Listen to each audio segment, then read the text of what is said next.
Hi friends, welcome back to my channel. Varamahalakshmi ಹಬ್ಬಕ್ಕೆ ಈ ರೀತಿ ಚಕ್ಲಿ ಮಾಡಿ, ವಿವಿಧ ರೀತಿಯ ಈ ಚಕ್ಲಿಗಳು ಮಾಡಿ ತಿಂಗಳುಗಟ್ಟಲೆ ಉಪಯೋಗಿಸಿ ಬನ್ನಿ ಯಾವ ರೀತಿ ಮಾಡೋದಂತ ನೋಡೋಣ. ಇದು ಮೊದಲನೇ ವಿಧಾನ.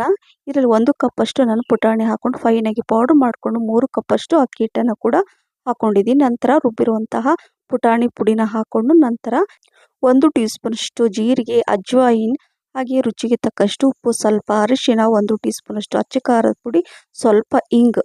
ನಂತರ ಇದನ್ನೆಲ್ಲ ಹಾಕೊಂಡು ಮಿಕ್ಸ್ ಮಾಡಿ, ಸ್ವಲ್ಪ ನೀರು ಕೂಡ ಹಾಕೊಂಡು ಕಾಯಿಸಿರುವಂತಹ ಈ ಬಿಸಿ ಎಣ್ಣೆ ಹಾಕೊಂಡು 1 ಪಿಂಚಷ್ಟು ಅಡಿಗೆ ಸೋಡಾ ಹಾಕೊಂಡು ಗಟ್ಟಿ ಅದಕ್ಕೆ ಈ ರೀತಿಯಾಗಿ ಕಲಿಸ್ಕೋಬೇಕು. ಎಣ್ಣೆ ಕೂಡ ಸೈಡಲ್ಲಿ ಬಿಸಿ ಮಾಡಲಿಕ್ಕೆ ಇಟ್ಟಿದ್ದೀನಿ. ನಂತರ ಚಕ್ಲಿ ಮೋಲ್ಡಲ್ಲಿ ಈ ರೀತಿ ಹಾಕೊಂಡು ಈ ರೀತಿಯಾಗಿ ಕಡಾಯಿ ಎಷ್ಟು ದೊಡ್ಡದಿರುತ್ತಲ್ವೋ ಅಷ್ಟು ದೊಡ್ಡದಾಗಿ ಒಂದೇ ಸಲ ನಾನು ಚಕ್ಲಿನ ಮಾಡ್ಕೊಳ್ತಾ ಇದ್ದೀನಿ. ಟೈಮ್ ಕೂಡ ಸೇವ್ ಆಗುತ್ತೆ ಮತ್ತು ಬೇಗ ಕೂಡ ಆಗುತ್ತೆ. ತುಂಬ ಚೆನ್ನಾಗಿ ಬಂದಿದೆ ನೋಡಿ. ಇದೇ ರೀತಿ ನಾನು ಎಲ್ಲ ಚಕ್ಲಿನ ಮಾಡಿಬಿಟ್ಟು ಇಟ್ಕೊಂಡಿದ್ದೀನಿ. ಸೊ ಈ ರೀತಿ ಚಕ್ಲಿ ಕೂಡ ನೀವು ಮಾಡ್ಬೋದು. ಸೊ ನೋಡಿದ್ರಲ್ಲ ಫ್ರೆಂಡ್ಸ್, ನಂತರ ಇದನ್ನು ಏರ್ಟೈಟ್ ಬಾಕ್ಸಲ್ಲಿ ಹಾಕಿಬಿಟ್ಟು ತಿಂಗಳುಗಟ್ಟಲೆ ಉಪಯೋಗಿಸ್ಬೋದು. ಈಗ ಎರಡನೇ ವಿಧಾನ, ಇದು ರಾಗಿ ಚಕ್ಲಿ. ಸೊ ಹಾಗಾಗಿ ಶುಗರ್ ಇದ್ದರೂ ಕೂಡ ಚಕ್ಲಿ ತಿನ್ಬೋದು ಈ ರೀತಿ ಚಕ್ಲಿ ಮಾಡಿದರೆ. ಸೊ ನೋಡಿದ್ರಲ್ಲ, ತುಂಬ ಕ್ರಿಸ್ಪಿ ಇರುತ್ತೆ. ಈ ರೀತಿ ಮಾಡಿ ನೀವು ಇದನ್ನು ಕೂಡ ತಿಂಗಳುಗಟ್ಟಲೆ ಉಪಯೋಗಿಸ್ಬೋದು. ರಾಗಿ ಚಕ್ಲಿ ನಮ್ಮ ಆರೋಗ್ಯಕ್ಕೆ ತುಂಬಾ ಒಳ್ಳೆಯದು. ಬನ್ನಿ ಯಾವ ರೀತಿ ಮಾಡೋದು ಅಂತ ನೋಡೋಣ. ಈ ರೀತಿ ಚಕ್ಲಿ ನೀವು ದಿನ ತಿಂದರೂ ಕೂಡ ಬೇಜಾರಾಗಲ್ಲ.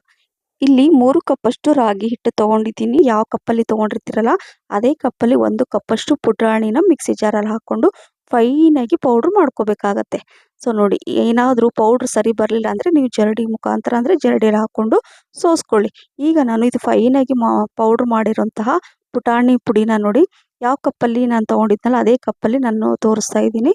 ಸೊ ನೋಡಿ, ಪೌಡ್ರ್ ಮಾಡಿದ್ಮೇಲೆ ಸ್ವಲ್ಪ ಕ್ವಾಂಟಿಟಿ ಜಾಸ್ತಿ ಆಗುತ್ತಲ್ವ. ಸೊ ಉಳಿದಿರೋದೆಲ್ಲ ಹಾಕ್ಕೊಂಡು 1 ಟೀ ಸ್ಪೂನಷ್ಟು ಇಲ್ಲಿ ಜೀರಿಗೆ, ಸ್ವಲ್ಪ ಅರಿಶಿಣ, ಹಾಗೆ ಅಚ್ಚ ಖಾರದ ಪುಡಿ ಅರ್ಧ ಟೀ ಸ್ಪೂನಷ್ಟು, ನಂತರ ಅರ್ಧ ಟೀ ಸ್ಪೂನಷ್ಟು ಗರಂ ಮಸಾಲ, 1 ಟೀ ಸ್ಪೂನಷ್ಟು ಅಜ್ವಾಯಿನ್ ಈ ರೀತಿ ಕೈಯಿಂದ ತಿಕ್ಬಿಟ್ಟು ಹಾಕ್ಕೊಳ್ಳಿ. 2 ಟೀ ಸ್ಪೂನಷ್ಟು ಇಲ್ಲಿ ಬಿಳಿ ಎಳ್ಳು, ರುಚಿಗೆ ತಕ್ಕಷ್ಟು ಉಪ್ಪು, ನಂತರ ಸ್ವಲ್ಪ ಇಂಗು ಕೂಡ ಹಾಕ್ಕೊಂಡು ಇದನ್ನು ಮಿಕ್ಸ್ ಮಾಡ್ಕೋಬೇಕು. ಇಲ್ಲಿ ನಾನು ಬಿಸಿ ಎಣ್ಣೆ ಕೂಡ ಅಂದರೆ ಬಿಸಿ ಎಣ್ಣೆ ಹಾಕೋಬೇಕು. ಹಾಗಾಗಿ ಅರ್ಧ ಕಪ್ಪಷ್ಟು ಬಿಸಿ ಎಣ್ಣೆ ನಾನು ಬಿಸಿ ಮಾಡಲಿಕ್ಕೆ ಇಟ್ಟಿದ್ದೀನಿ. ಮೊದಲು ಸ್ವಲ್ಪ ನೀರು ಹಾಕ್ಕೊಂಡು ಕಾದಿರುವ ಎಣ್ಣೆ, ಬಿಸಿ ಎಣ್ಣೆನ ನೋಡಿ ಈ ರೀತಿಯಾಗಿ ಹಾಕೋಬೇಕು. ಈ ರೀತಿ ಹಾಕೋದ್ರಿಂದ ಏನಾಗುತ್ತೆ, ಕ್ರಿಸ್ಪಿಯಾಗಿ ಬರುತ್ತೆ. ಮೊದಲು 1 ಸ್ಪೂನಿಂದ ಈ ಥರ ಕಲಿಸ್ಕೊಂಡು, ನಂತರ ನೀರು ಬೇಕಾದರೆ ನೀರು ಹಾಕ್ಕೊಂಡು ಈ ರೀತಿ ಗಟ್ಟಿ ಅದಕ್ಕೆ ಕಲಿಸ್ಕೊಳ್ಳಿ. ಸೊ ಹಿಟ್ಟು ಕಲಿಸ್ ನಂತರ ಇಲ್ಲಿ ಸ್ವಲ್ಪ ಕುಕ್ಕಿಂಗ್ ಸೋಡಾ ಮಿಸ್ ಮಾಡಿದ್ದೆ ನಾನು. ಸೊ ಹಾಗಾಗಿ 2 ಪಿಂಚಷ್ಟು ಕುಕ್ಕಿಂಗ್ ಸೋಡಾ, ಅಡುಗೆ ಸೋಡಾ ಹಾಕ್ಕೊಂಡು 1 ಟೈಮ್ ಈ ಥರ ನಾನು ಮಿಕ್ಸ್ ಮಾಡ್ಕೊಳ್ತಾ ಇದ್ದೀನಿ. ನೀವು ಮೊದಲೇ ಹಿಟ್ಟು ಹಾಕ್ಕೊಳ್ತೀರಲ್ಲ ಆ ಹಿಟ್ಟಲ್ಲಿ ನೀವು ಕುಕ್ಕಿಂಗ್ ಸೋಡಾನ ಹಾಕ್ಕೊಳ್ಳಿ. ಈಗ ಎಣ್ಣೆ ಕೂಡ ಬಿಸಿ ಮಾಡಲಿಕ್ಕೆ ಇಟ್ಟಿದ್ದೀನಿ. ಈಗ ಚಕ್ಲಿ ಮೋಲ್ಡಲ್ಲಿ ಎಷ್ಟು ಬರುತ್ತೋ ಅಷ್ಟು ಈ ಥರ ಟೈಟಾಗಿ ಫಿಲ್ ಮಾಡಿ, ಕಾದಿರೋ ಎಣ್ಣೆಯಲ್ಲಿ ಎಷ್ಟಾಗುತ್ತೋ ಅಷ್ಟು ಫುಲ್ ಇದನ್ನು ಈ ರೀತಿಯಾಗಿ ನಾನು ದೊಡ್ಡದಾಗಿ ಚಕ್ಲಿ ಮಾಡ್ಕೊಳ್ತಾ ಇದ್ದೀನಿ. ಸೊ ನೋಡಿದ್ರಲ್ಲ, ಈ ರೀತಿಯಾಗಿ ಮಾಡಿಕೊಂಡ್ರೆ ಹೇಳಿದೆ ನಿಮಗೆ ಟೈಮ್ ಕೂಡ ಸೇವ್ ಆಗುತ್ತೆ, ಬೇಗ ಆಗುತ್ತೆ. ನಂತರ ಇಲ್ಲಿ ಸ್ವಲ್ಪ ಕರಿಬೇವು ಸೊಪ್ಪು ಕೂಡ ಈ ರೀತಿಯಾಗಿ ಹಾಕ್ಕೊಳ್ಳಿ. ಕರಿಬೇವು ಸೊಪ್ಪಿನ ಫ್ಲೇವರ್ ಕೂಡ ತುಂಬ ಚೆನ್ನಾಗಿರುತ್ತೆ. ಇದು ಶುಗರ್ ಇದ್ದರೂ ಕೂಡ ತುಂಬಾ ಇಷ್ಟಪಟ್ಟು ತಿನ್ನೋದಂತೂ ಗ್ಯಾರಂಟಿ. ಸೊ ಆರೋಗ್ಯಕರವಾದ ಈ ರಾಗಿ ಚಕ್ಲಿ ಇದೇ ರೀತಿ ನಾನು ಎಲ್ಲ ಮಾಡಿ ಇಟ್ಕೊಂಡಿದ್ದೀನಿ ನೋಡಿ. ತುಂಬ ಚೆನ್ನಾಗಿ ಬಂದಿದೆ. ಸೊ ಈ ರಾಗಿ ಚಕ್ಲಿ ಅಂತೂ ಎಲ್ಲರ ಫೇವ್ರೇಟ್ ಆಗೋದಂತೂ 100%. ನೋಡಿದ್ರಲ್ಲ, ಸೊ ಚಕ್ಲಿ ಕೂಡ ತುಂಬ ಚೆನ್ನಾಗಿ ಬಂದಿದೆ. ಈಗ ಸ್ವಲ್ಪ ತಣ್ಣಗಾದ್ಮೇಲೆ ಇದನ್ನು ಈ ರೀತಿ ಕಟ್ ಮಾಡಿಬಿಟ್ಟು, ಅಂದರೆ ಸ್ವಲ್ಪ ಚಿಕ್ಕ ಚಿಕ್ಕ ಪೀಸ್ ಮಾಡಿಬಿಟ್ಟು ನೀವು ಏರ್ಟೈಟ್ ಬಾಕ್ಸಲ್ಲಿ ಹಾಕಿಬಿಟ್ಟು ತಿಂಗಳುಗಟ್ಟಲೆ ಉಪಯೋಗಿಸ್ಬೋದು. ಟೀ ಕಾಫಿ ಜೊತೆ ಕೂಡ ಇದು ಪರ್ಫೆಕ್ಟ್ ಆಗುತ್ತೆ. ಮತ್ತು ಏನಂದರೆ, ಯಾರಾದರೂ ಮನೆಗೆ ಗೆಸ್ಟ್ ಬಂದರೂ ಕೂಡ ಇದನ್ನು ನೀವು ಕೊಡ್ಬೋದು. ಡಿಫ್ರೆಂಟಾಗಿ ಒಂಥರ ಯೂನಿಕ್ ಚಕ್ಲಿ ರೆಸಿಪಿ ಅಂತ ಹೇಳ್ಬೋದು. ಸೊ ಈ ರಾಗಿ ಚಕ್ಲಿ ಕೂಡ ರೆಡಿ ಆಯಿತು. ಇದನ್ನು ಈ ರೀತಿ ಏರ್ಟೈಟ್ ಬಾಕ್ಸಲ್ಲಿ ಹಾಕಿ ನಾನು ಇಟ್ಬಿಡ್ತೀನಿ. ತುಂಬ ಚೆನ್ನಾಗಿರುತ್ತೆ ಫ್ರೆಂಡ್ಸ್, ಮಿಸ್ ಮಾಡಿದೆ. ನೀವು ಕೂಡ ಇದನ್ನು ಮಾಡಿ.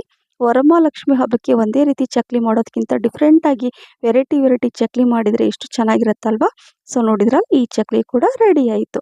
ಈಗ ಈ ಕರಿಬೇವು ಸೊಪ್ಪಿನ ಚಕ್ಲಿ ಮಾಡ್ತಾ ಇದ್ದೀನಿ. ಆದಷ್ಟು ಕರಿಬೇವು ಸೊಪ್ಪು ನಮ್ಮ ಆರೋಗ್ಯಕ್ಕೆ ತುಂಬಾ ಒಳ್ಳೆಯದು. ಸೊ ಹಾಗಾಗಿ ಸ್ವಲ್ಪ ಜಾಸ್ತಿ ಪ್ರಮಾಣದಲ್ಲಿ ಕರಿಬೇವು ಸೊಪ್ಪು ಹಾಕ್ಕೊಂಡು, ಸ್ವಲ್ಪ ನೀರು ಕೂಡ ಹಾಕ್ಕೊಂಡು ನಾನು ಫೈನಾಗಿ ಪೇಸ್ಟ್ ಮಾಡಿ ಇಟ್ಕೊಂಡಿದ್ದೀನಿ. ಬೇಕಂದರೆ ನೀವು ಹಸಿಮೆಣಸಿನ್ಕಾಯಿ ಕೂಡ ಇದರಲ್ಲಿ ಹಾಕೋಬೋದು. ಸೊ ಮಕ್ಕಳು ತಿನ್ನೋದ್ರಿಂದ ನಾನು ಹಸಿಮೆಣಸಿನ್ಕಾಯಿ ಹಾಕಿಲ್ಲ. ಈಗ 1 ಕಪ್ಪಷ್ಟು ಇಲ್ಲಿ ನಾನು ಪುಟಾಣಿ ಹಾಕ್ಕೊಂಡಿದ್ದೀನಿ. 3 ಕಪ್ಪಷ್ಟು ಅಕ್ಕಿ ಹಿಟ್ಟು, ಸ್ವಲ್ಪ ಜೀರಿಗೆ, ಅಜ್ವಾಯಿನ್, ಅರಿಶಿಣ, ಹಾಗೆ ಅಜ್ವಾಯಿನ್ ಕೈಯಿಂದ ತಿಕ್ಬಿಟ್ಟು ಹಾಕ್ಕೊಳ್ಳಿ. ರುಚಿಗೆ ತಕ್ಕಷ್ಟು ಉಪ್ಪು, ನಂತರ ಕಾದಿರೋ ಎಣ್ಣೆನ 1 ದೊಡ್ಡ ಸ್ಪೂನಲ್ಲಿ ನಾನು ಹಾಕ್ಕೊಂಡಿದ್ದೀನಿ. ಅಂದರೆ 2 ಟೇಬಲ್ ಸ್ಪೂನಷ್ಟು ಈ ಬಿಸಿ ಎಣ್ಣೆ ಇದೆ. ನಂತರ ಈ ಕರಿಬೇವು ಸೊಪ್ಪಿನ ಪೇಸ್ಟ್ ಇದೆಯಲ್ಲ ಅದನ್ನು ಹಾಕ್ಕೊಂಡು ಸ್ವಲ್ಪ ನೀರು ಕೂಡ ಹಾಕ್ಕೊಂಡು ಈ ರೀತಿಯಾಗಿ ಗಟ್ಟಿ ಅದಕ್ಕೆ ಕಲಿಸ್ಕೊಂಡು ಕಾದಿರೋ ಎಣ್ಣೆಯಲ್ಲಿ ಸೇಮ್ ನಾನು ಯಾವ ರೀತಿ ಚಕ್ಲಿ ಮಾಡ್ತಾಯಿದ್ದೀನಿ ನೋಡಿ, ಸ್ವಲ್ಪ ಕಡಾಯಿ ದೊಡ್ಡದಾಗಿದ್ಬಿಟ್ರೆ ಬೇಗ ದೊಡ್ಡದಾಗಿ ಚಕ್ಲಿ ಮಾಡ್ಕೋಬೋದು. ಸೊ ಆರೋಗ್ಯಕರವಾದ ಈ ಕರಿ ಲೀವ್ಸ್ ಅಥವಾ ಕರಿಬೇವು ಸೊಪ್ಪಿನ ಚಕ್ಲಿ ರೆಡಿ. ಕೆಲವರು ಕರಿಬೇವು ಸೊಪ್ಪು ತಿನ್ನೋಕ್ಕೆ ಒಂಥರ ಮಾಡ್ತಾರೆ. ಸೊ ಈ ರೀತಿ ಮಾಡಿಕೊಟ್ರೆ ಅವರ ಫೇವ್ರೇಟ್ ಆಗೇ ಆಗುತ್ತೆ. ನಂತರ ಕರಿಬೇವು ಸೊಪ್ಪನ್ನು ಈ ಥರ ಫ್ರೈ ಮಾಡಿ ಇಟ್ಕೊಂಡ್ಬಿಟ್ರೆ ತುಂಬ ಚೆನ್ನಾಗಾಗುತ್ತೆ. ಈಗ ಇನ್ನೊಂದು ವಿಧಾನ, ಈ ಚಕ್ಲಿ ಅನ್ನದಿಂದ ಮಾಡ್ತಾ ಇದ್ದೀನಿ. ಸೊ 3 ಕಪ್ಪಷ್ಟು ಅನ್ನನ ಮಿಕ್ಸಿ ಜಾರಲ್ಲಿ ಹಾಕ್ಕೊಂಡು ಸ್ವಲ್ಪ ನೀರು ಹಾಕ್ಕೊಂಡು ಈ ರೀತಿ ಫೈನಾಗಿ ರುಬ್ಕೊಂಡು ತೆಗೆದಿಟ್ಕೊಳ್ಳಿ.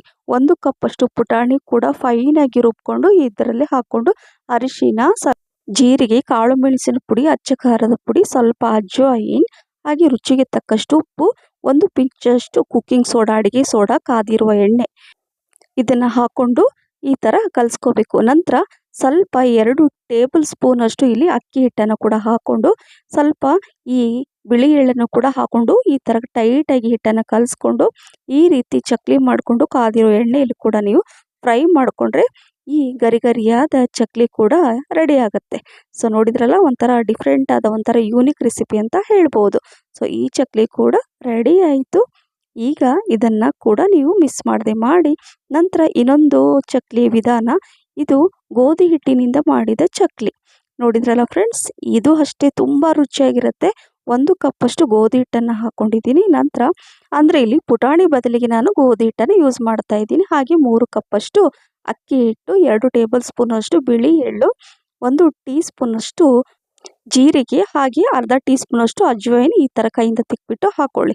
ನಂತರ ಇಲ್ಲಿ ಸ್ವಲ್ಪ ಅರಿಶಿಣ, ಅಚ್ಚ ಖಾರದ ಪುಡಿ, ನಂತರ ಸ್ವಲ್ಪ ಗರಂ ಮಸಾಲ, 1/4 ಟೀ ಸ್ಪೂನಷ್ಟು, ರುಚಿಗೆ ತಕ್ಕಷ್ಟು ಉಪ್ಪನ್ನು ಹಾಕ್ಕೊಂಡು ನಂತರ ಸ್ವಲ್ಪ ಇಂಗು ಕೂಡ ಹಾಕ್ಕೊಂಡು ಇದನ್ನು ಮಿಕ್ಸ್ ಮಾಡ್ಕೊಳ್ಳಿ. ಸ್ವಲ್ಪ ನೀರು ಕೂಡ ಹಾಕ್ಕೊಂಡು ಕಾದಿರೋ ಎಣ್ಣೆ 2ರಿಂದ 3 ಟೇಬಲ್ ಸ್ಪೂನಷ್ಟು ಹಾಕ್ಕೊಂಡು ಈ ರೀತಿ ಗಟ್ಟಿ ಅದಕ್ಕೆ ಕಲಿಸ್ಕೊಳ್ಳಿ. ಇಲ್ಲಿ ನಾನು ಕುಕ್ಕಿಂಗ್ ಸೋಡಾ ಮಿಸ್ ಮಾಡಿದ್ದೆ. ಸೊ ಇಲ್ಲಿ 1 ಅಥವಾ 2 ಪಿಂಚಷ್ಟು ಕುಕ್ಕಿಂಗ್ ಸೋಡಾ ಕೂಡ ಹಾಕ್ಕೊಂಡು ಈ ರೀತಿಯಾಗಿ ಫೈನಾಗಿ ಈ ಥರ ನೀವು ಮಿಕ್ಸ್ ಮಾಡಿಕೊಂಡ್ರೆ ಈ ಚಕ್ಲಿ ಕೂಡ ರೆಡಿ ಆಗುತ್ತೆ. ಈ ರೀತಿ ಮಾಡಿಕೊಂಡು ನೀವು ತಿಂಗಳುಗಟ್ಟಲೆ ಉಪಯೋಗಿಸ್ಬೋದು. ಸೊ ಮಿಸ್ ಮಾಡದೆ ನೀವು ಮಾಡ್ತೀರಲ್ವ. ಈ ಎಲ್ಲ ಚಕ್ಲಿ ರೆಸಿಪಿಗಳು ಇಷ್ಟ ಆಗಿದ್ರೆ ಲೈಕ್, ಶೇರ್, ಕಮೆಂಟ್ಸ್ ಮತ್ತು ಸಬ್ಸ್ಕ್ರೈಬ್ ಮಾಡಿ. ನನ್ನ ಫೇಸ್ಬುಕ್ ಪೇಜ್ ಫಾಲೋ ಮಾಡಿ. Thank you for watching. Bye.